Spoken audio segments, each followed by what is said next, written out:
Hello, my champions, and welcome back. Are you ready for another super quick revision? Good.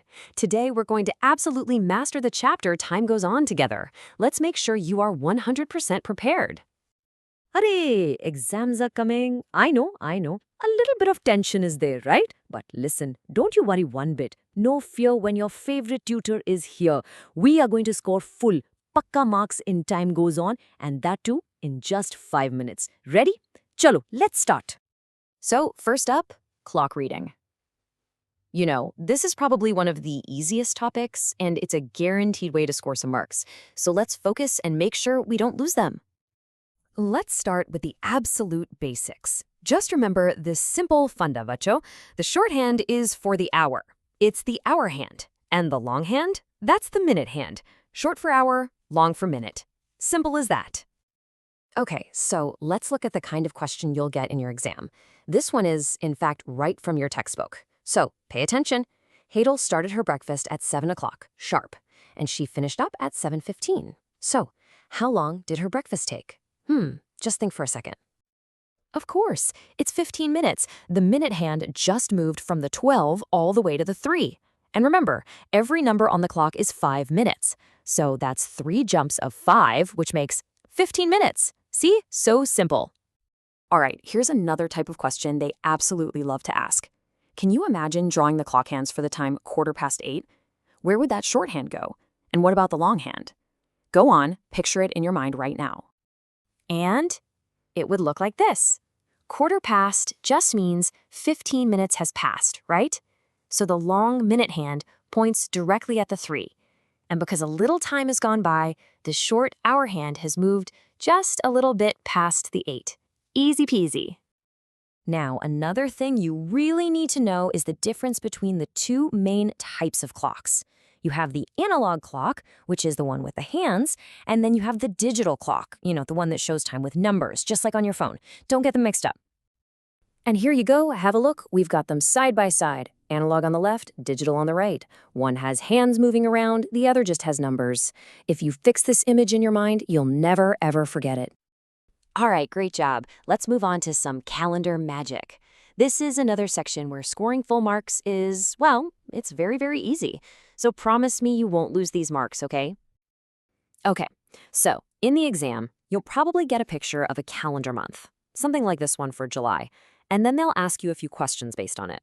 So let's just practice one right now. So, have a good look at the calendar. The question is simple. How many Sundays are there in this month of July? Come on, you can do this. All you have to do is count the numbers in that Sunday column. And there's your answer. If you count them up, 7, 14, 21, and 28, you'll see there are 4 Sundays. See, it's just simple observation and counting. You will definitely get full marks for this. Now listen up, this part is super, super important. These are the kinds of facts the examiners just love to ask. You have to remember, only one month, February, has less than 30 days. A normal year has 365 days. And what does that mean? It means 52 weeks plus 1 extra day. You should definitely note this down. Okay, time to dive into our next section, birth certificates. This is another super scoring topic, my dear students. It's all about just reading the information carefully. That's it. So here we have Bincy's birth certificate from your textbook. Now, in the exam, you'll often get a document just like this, followed by some questions. And you know the best part? All the answers are right there in front of you. Let's try one.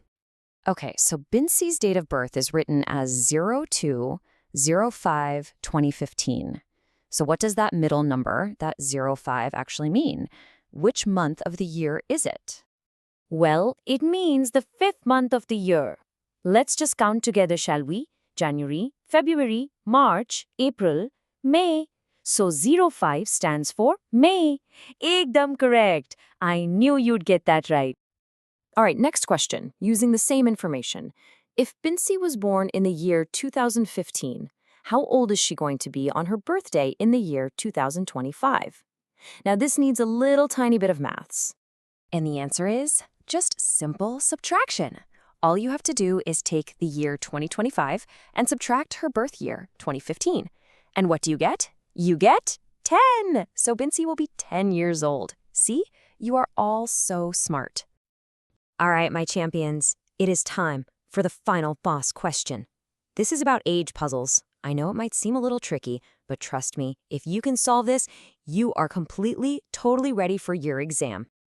Okay, here is the puzzle. Read it very, very carefully with me. Hetal is twice as old as her brother. That's your first clue. And she is also 10 years older than her brother. That's your second clue. So, can you figure it out? What are their ages? You need to think of a number that is double another number, but is also 10 more than it. This is a real test for my champions. I know you can do it. And just like that, would you believe it? In 5 minutes, you have revised the whole chapter. I am so, so proud of you. Now here is your homework. Solve this final puzzle and write Hetal's age and her brother's age down in the comments below.